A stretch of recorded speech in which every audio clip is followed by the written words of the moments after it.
Good morning, students. Hope all are fine again. I'm here with your subject biology, and I do think that you all have gone through the previous class where I have taught you the human circulatory system. I have given you the introduction, how this works, isn't it? And which system and why it is called as the circulatory system. Why we need the human circulatory system, that I made you understand. We have seen the parts of human circulatory system. In that we saw the heart, the blood and the blood vessels, etc. And we have also studied the structure and function of the organs in the circulatory system. In that we studied about the heart, blood and blood vessels in detail. So right now we are going to start with the process of circulation. You are there with your textbook and pencil, I hope. So open page number 4 and go through the lesson while teaching. The process of circulation. See, due to the contraction and relaxation movement of the walls of the heart, blood flows in and out of the heart. What does that mean? When this squeeze, when the auricles and ventricles squeeze and relax or contract and relax, this movement of the walls of the heart makes the blood to flow into the heart and outside of the heart. Second is our arteries carry blood leaving the heart. They branch out into smaller arteries which further branch out into narrow capillaries. So these capillaries reach to all parts of our body. That means the part where the arteries and the veins cannot reach. There who can reach? The thinnest blood vessel, which is the capillary. They reach to those parts in the body. The blood in the capillaries delivers the oxygen or supplies the oxygen and nutrients to the various parts of the body. And they too absorb the waste products from the body. This is how the capillaries work. Third point is the capillaries then join the veins. So veins carry blood to the heart, whereas arteries was carrying the blood from the heart. Here the veins carry blood to the heart. Then it is pumped to the lungs. From the heart it is pumped to the lungs.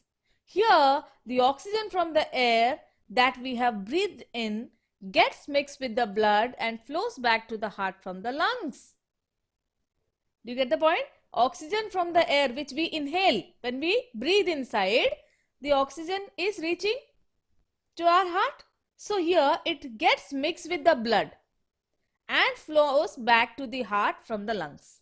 From lungs it is going again to the heart. This blood is then pumped into the different parts of the body.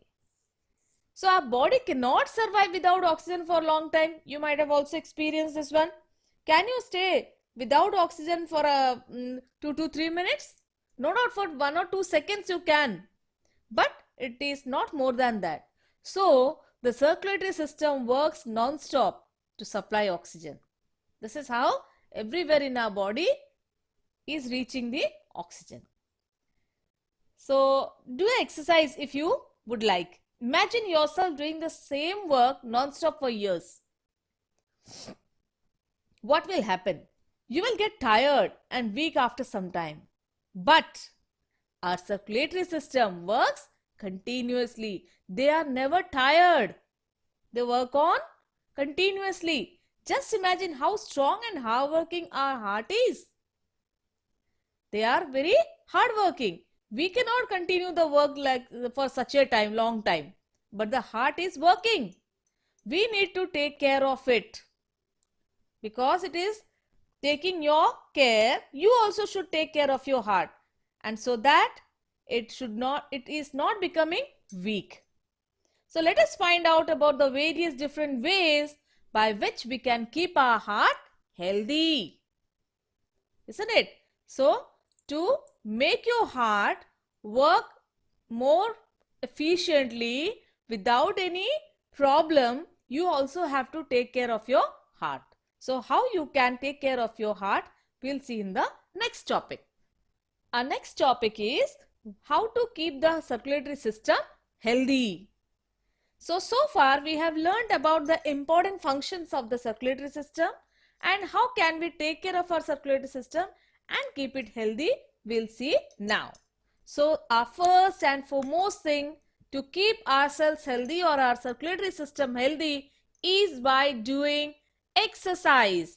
I hope during this corona pandemic period all are doing these exercises in your morning, isn't it? Are you all getting up early in the morning and doing the exercise? So this exercise, we need to keep our heart. This exercise will make our heart healthy and strong, isn't it? Exercise will keep our heart healthy and strong. And activities such as brisk walking, jogging, swimming, cycling and dancing helps to keep the heart and muscles strong. So here the heart muscles should be also strong so that they will work continuously without becoming fatigued. So for that we need to do such type of activities like walking, jogging, swimming, cycling, dancing, everything, your physical exercises. And we must avoid eating for a long time while watching. You have a very bad habit, isn't it? Nowadays children, you all are watching the television and having your food, which is a very bad habit. That will take more time to eat the food. So such a long time you should not take for taking food. So while playing computers also you should not eat. Mobile games or doing homework also you should not do. We should get up from our seat and move and stretch for every 20 minutes. This is how we can maintain our physical health as well as we can keep our heart work tirelessly or continuously without becoming tired. So this was about our first way to keep the circulatory system healthy. So what is the next step which we can do to keep our health or our heart active? That is taking healthy food. Do you understand what is healthy food? Not taking junk foods, isn't it? Fast food. Fast food is not at all good for your health. So what is this healthy food? We need to have a balanced diet and avoid eating oily food. Balanced diet means all type of nutrients we should take in proper amount, which will make our food very healthy. Too much oily food is also very harmful for our heart and blood vessels. And oil absorbed by blood will get deposited in our blood vessels. So if our blood vessels are having the oil deposition, then there may be a blockage. And at that time the heart will stop working. It has to put more pressure.